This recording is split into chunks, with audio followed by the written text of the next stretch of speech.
So, since I'm still sitting at the park enjoying nature and all, I decided let's go ahead and do another video.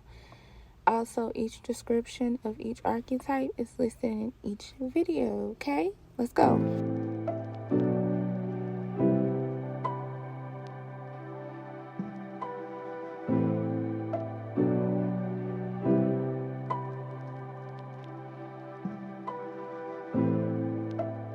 Alright, so once again, I am trying something new because YouTube has begun to trip a little bit. So, y'all just have to sit here and look at me while I talk about these archetypes, okay?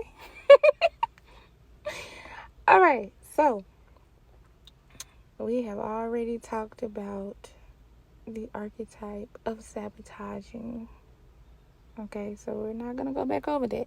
If you missed it, it is in a previous video where I stated the main four that everyone has. I am now I'm now telling you a list of every other type of archetype so we can complete your family of 12. You already have 4, so we have to figure out your other 8. So, with all that being said, let's get into it. The Samaritan. The Good Samaritan. Everybody has heard that before. The Samaritan is closely related to one of the other archetypes, which is the essential difference that Samaritans make sacrifices for those they might be least inclined to serve, as in the gospel parable of the Good Samaritan. The act itself can be as simple as stopping in the street to give a stranger directions when you're in a hurry to get somewhere. The Shadow Samaritan helped one person or group to the detriment of another, one's own family, or greater good of society. So a simple example is the driver who stops in traffic to let another driver make a turn against the flow, with the result of holding up many more drivers in the process. There seems to be implicit in such shadow Samaritan behavior a kind of self-importance that says others must adhere to one's own choice of who is most deserving. Next, we have the Scribe. The Scribe differs from the author or the artist in one significant way. Scribes copy existing works rather than create new ones. The Hebrew scribes were originally secretaries who wrote down the preachings of other prophets, but evolved into a priestly class charged with writing and maintaining the laws and records, copying previous scrolls, and committing oral traditions to paper. Medieval Christian scribes copied manuscripts and helped preserve learning. So in India, the sages who compiled the Vedas, a Sanskrit word that means collector, but could be translated as scribed. So that's an example from India.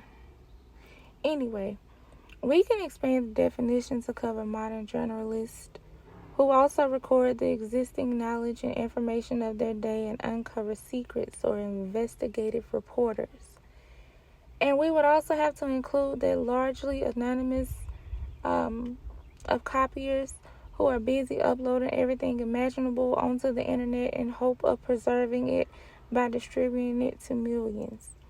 What makes the internet the modern equivalent of the medieval scripts is that so much information is transcribed onto it, not for personal gain, but for the sheer joy of preserving and sharing these artifacts with the rest of the world. I guess in a sense you can say that's kind of what I'm doing, but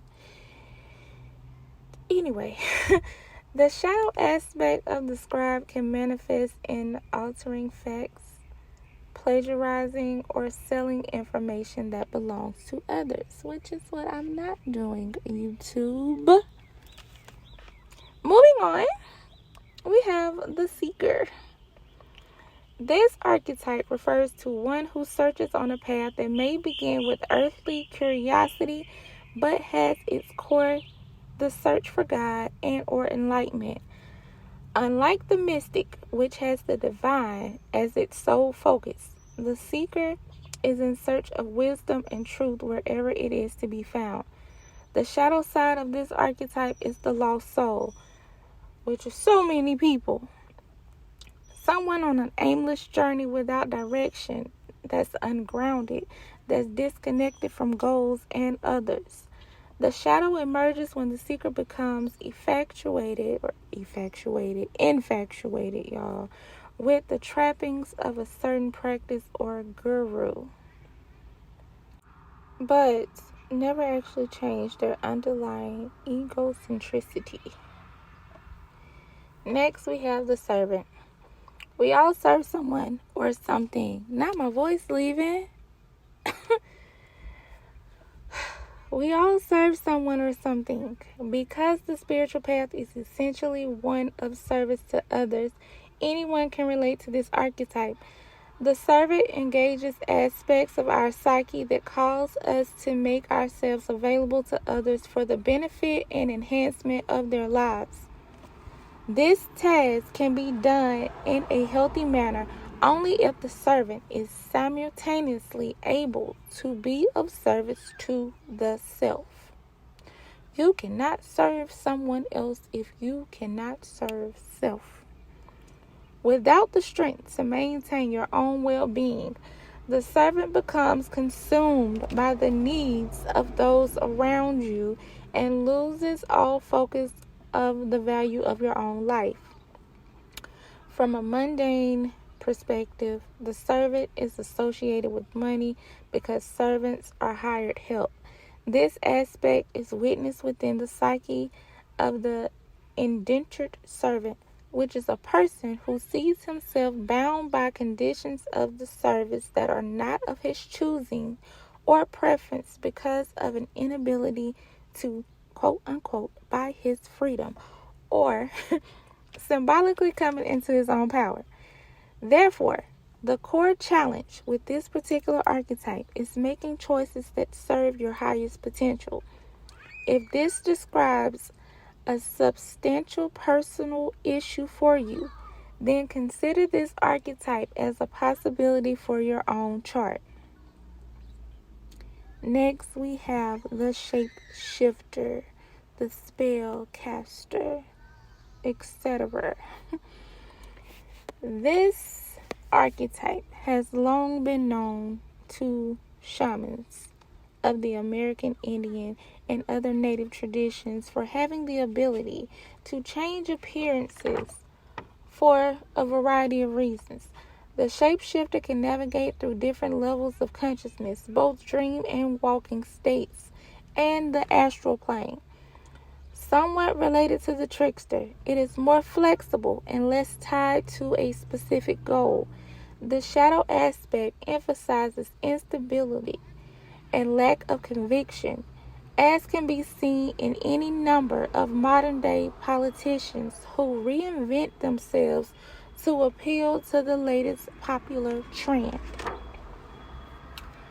Next, we have the slave, or the puppet. The slave archetype represents a complete absence of the power of choice and self-authority.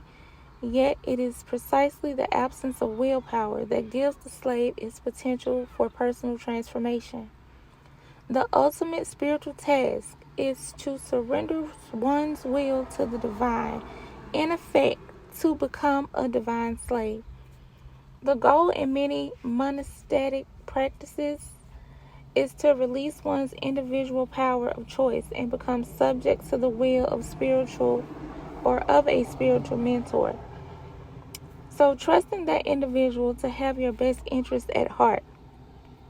This act of releasing your will to a higher authority is also witnessed within organizational hierarchies such as the military and corporations. One becomes a slave to the system. Alright, so for tens of millions of African Americans, the slave archetype carries a level of historical freight that is impossible to overlook.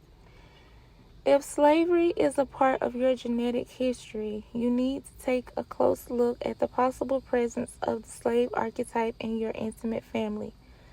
Others who dismiss this archetype as having no role in their lives may discover that it is more prevalent than they imagine because of its many different expressions.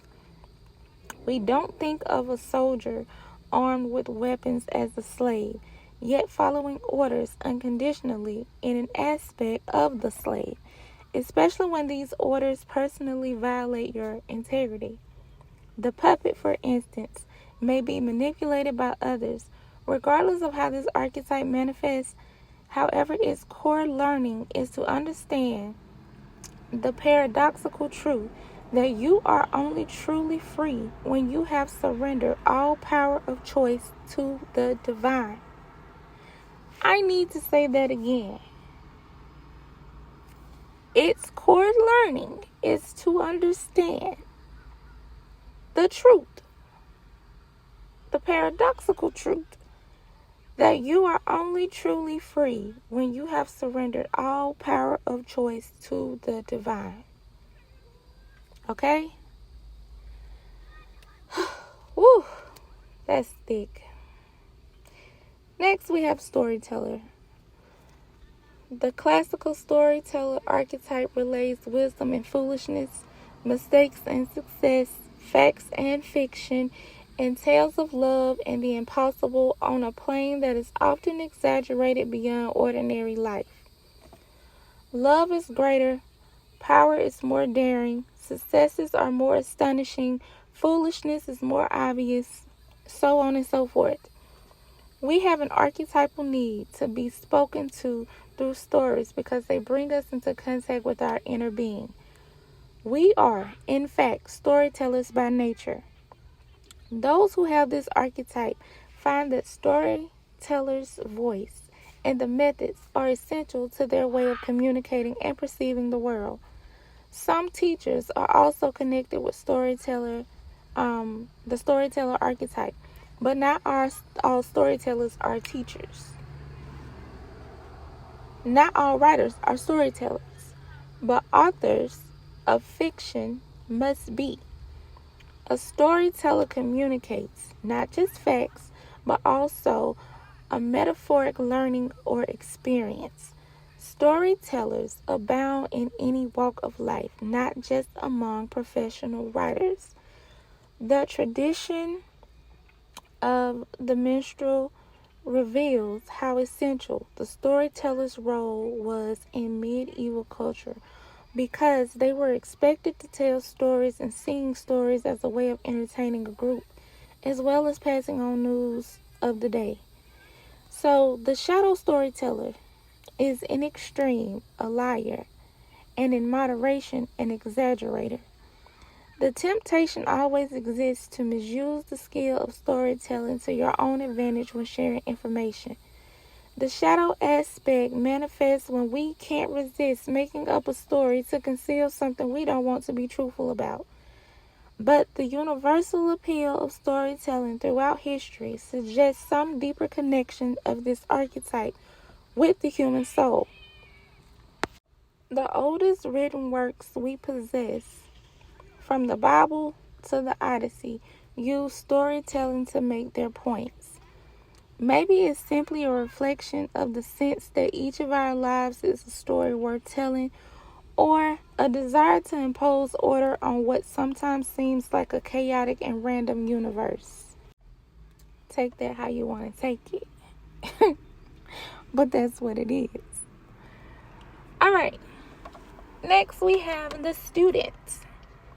The student archetype suggests a pattern of constant learning and openness to absorbing new information as an essential part of one's well-being. The student archetype suggests an absence of mastery of any one subject, but rather a continual pursuit. The student always wants to learn. The student is always looking for intellectual development.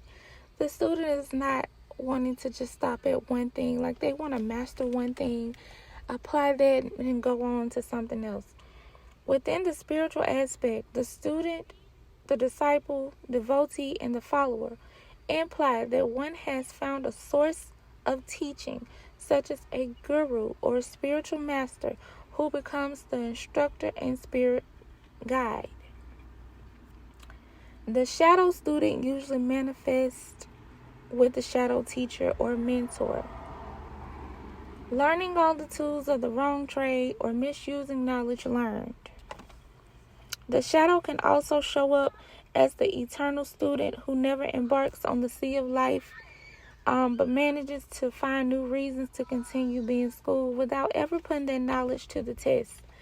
People who continually use the excuse that they are not ready or have not yet learned enough to advance with their dreams should take special note of this archetype and whether they have a shadow bond with it.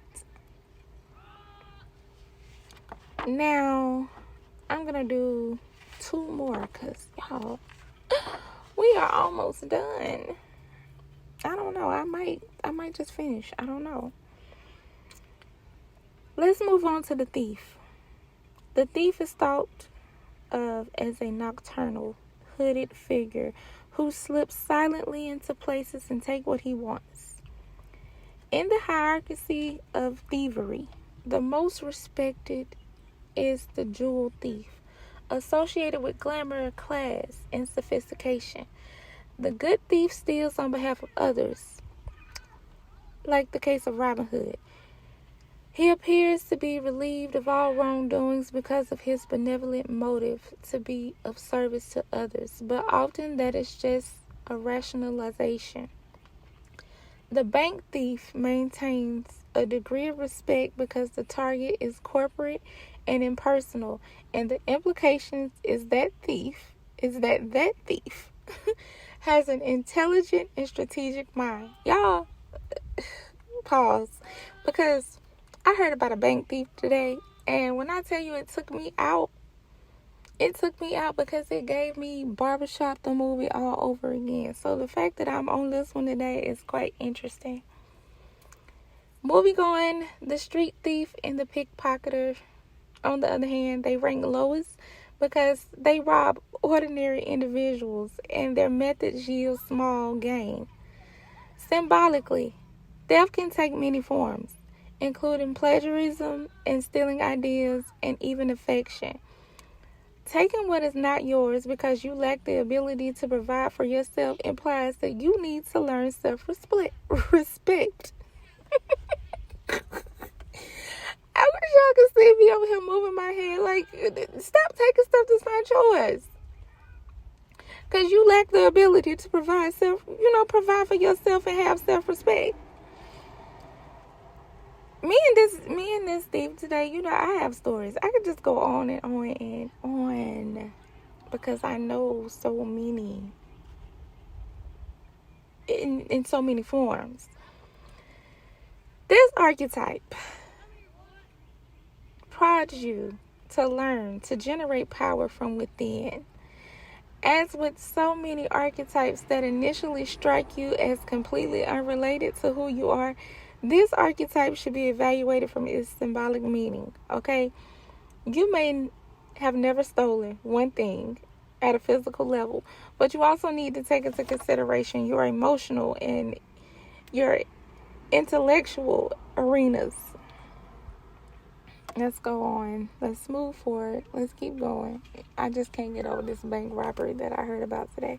Y'all, they took the whole ATM and they got in it. They got the money too. So, they weren't dumb thieves, but that's neither here nor there. Moving on, we have the Trickster. Almost as far back as our earliest written records, the Trickster appears as a key figure in the human drama. According to the great historian of religion, a trickster is a human or animal character that plays dubious jokes or tricks, makes fun of, or is made fun of, and may be camouflaged as one of the demigods of a religious tradition. The serpent who tempts Eve in the Bible was based on similar characteristics. Y'all,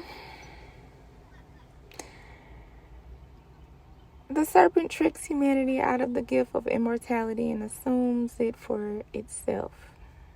The snake. Y'all know the story. In many cultures, though, especially among Native Americans, the trickster can also be the creator's helper or messenger. Like the prostitute and the servant archetypes, the trickster seems at first to have only negative connotations, but it can be a great ally in presenting you with alternatives to the straight and narrow path. To people and institutions who seek to hem you in through peer pressure and to conform you. Okay? So, although these characters or illustrations, how they portray themselves, are often savory on some level, their antics can also be liberating by transcending convention, stiffness, and predictable behavior.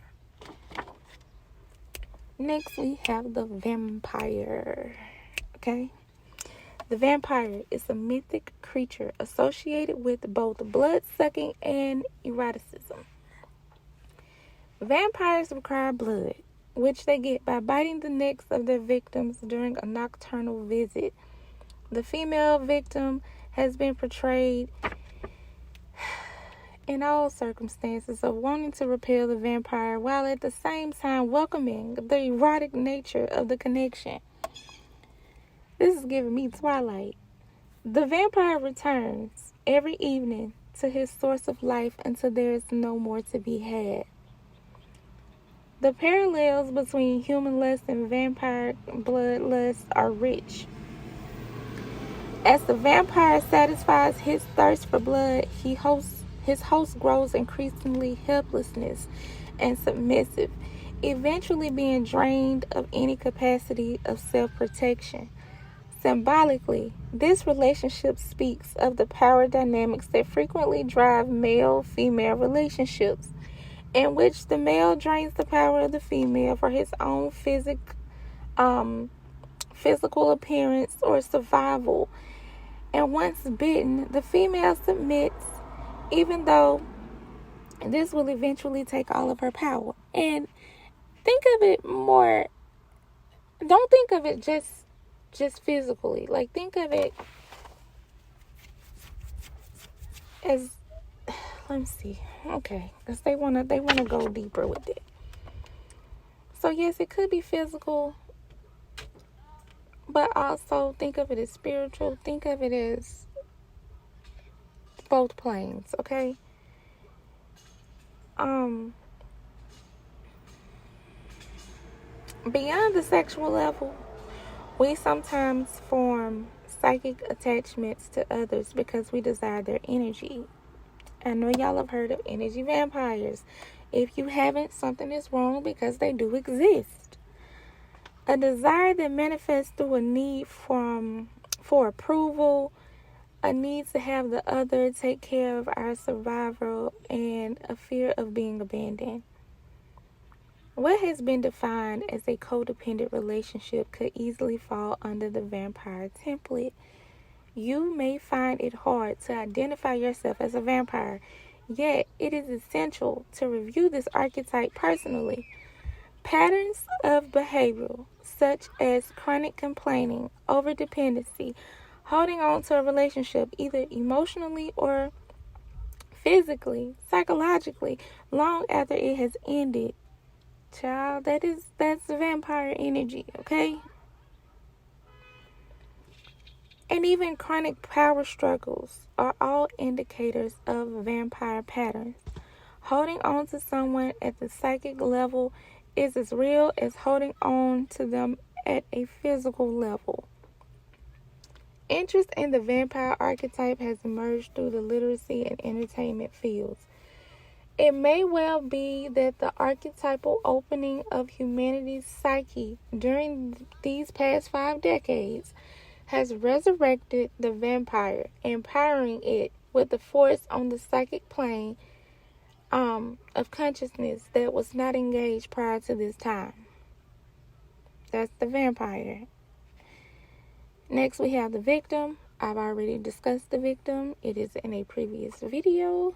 Feel free to go back and listen to all videos if you want to, because I don't mind. So, moving on, we have the virgin. Let's see. We almost done. We have the virgin. This archetype is associated with purity, applied primarily to young girls. The Virgin Mother of Jesus represents the purity of motherhood, bringing forth the perfect form of male life, a guide. Your identification with the Virgin needs to be explored symbolically as a pattern that represents as association with purity as well as the beginning point of creation. To bring forth virgin ideas is as much as an aspect of this archetype as its application to maintaining virginal aspects of Mother Nature, as in virgin forest. Okay, the shadow side of the virgin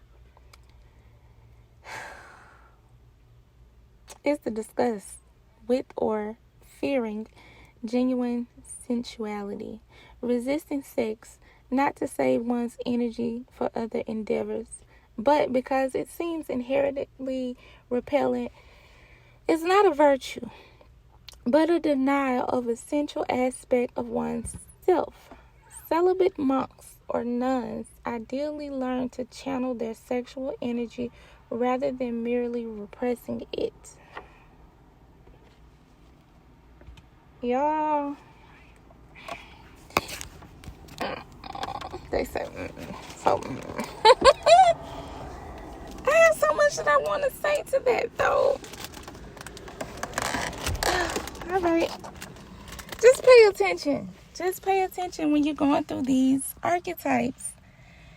I want everybody to really sit in the descriptions of these archetypes before you just claim them as your family of 12. All right, come on. Moving on to the visionary, the dreamer, the prophet, the seer. The visionary is also kind of like the guide or the alchemist. The visionary archetypes let you imagine possibilities that are beyond the scope of your individual life and that benefit all of society. The visionary brings into view what could be if certain choices are made, or what is inevitable given choices that have already been made. The prophet proclaims a message associated with divine guidance. As in the Hebrew prophets, some of whom also appear in other books that is not of the Bible. Hint, hint. Both the visionary and the prophet engage their abilities in behalf of humanity rather than for personal use. But while many prophets are rejected by the group they were sent to enlighten, visionaries tend to be celebrated for their capacity to read what is just over the horizon. The shadow prophet or visionary manifests as a willingness to sell one's visionary abilities to the highest bidder, or to alter one's vision to make it more acceptable to society. In extreme cases, tainted visions may lead an entire society into murderous or destructive rampages. Then the destroyer archetype may supersede the visionary, and in this case, think of Hitler. Okay? So we have... we have one more. This is the last one. Then we can get back into the chapter, the book. Okay? The warrior. I did not know I was that close to being done. So the warrior, the soldier, the crime fighter, the Amazon, the soldier of fortune. The warrior archetype represents physical strength and the ability to protect, defend, and fight for one's rights. Whereas the knight is associated with protecting damsels, the warrior is linked to invincibility, and loyalty. Warrior energies is erotic for the male, representing the height of physical power as well as toughness of will and spirit. To be unbreakable and to fight to the death is a large part of what the warrior archetype is about, which is also associated with the passage from boyhood to manhood. Okay? The shadow warrior distorts or abandons ethical principles and decency in the name of victory at any cost. What can be a virtue, a heroic indifference to risk and pain, becomes accepted when the indifference is directed not at oneself but at others. Okay, that's the shadow warrior. The warrior archetype is just as connected to the female psyche as to the male. Women have long been defenders of their families, and the Amazon tribe of women, or warrior women, have become legendary because of their ability to engage in fierce battle, even sacrificing part of their female physique to facilitate warfare. Loyalty to the family and tribe is among the Amazons' notable characteristics, along with nurturing their young and transmitting lessons of power and self-defense. In today's society, the warrior woman has emerged in her glory once again through women who liberate and protect others, especially women and children who need vocal and financial representation. Everybody got it.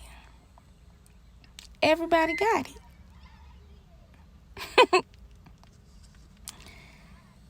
So, this concludes all of the archetypes that are listed in the book Sacred Contracts. Awakening Your Divine Potential by the great Carolyn Mace. All right? Now, make your list. Go back through. Make your list. Your primary list, your secondary list. And be prepared for the questions that are to come so that we can narrow them down. You can study them. You can identify them, learn them, utilize them in the best way that they serve you. So you will know that you are no longer operating in the shadow aspects of these archetypes, or you will be allowed to move from how you operate in the shadow aspects of these archetypes and make them an ally and use them along with your guides and any other spiritual guidance that you may have with the divine to reach your highest potential. Okay, I don't know about y'all, but that is too exciting and too good for me. And I am not going to sit down and sit here and just be like, yeah, whatever. I've been doing it like this far. I'm making it. I'm good. I'm content. No. We're not doing that. And if you are like me and you don't want to do that either, make those dang on lists so we can get into it. On the next video, I am coming back so we can continue in the chapter of where we left off and we can break these things down. I hope you guys have a great day. I am going to celebrate myself because I went through all of this and I have shared all of this. I love you.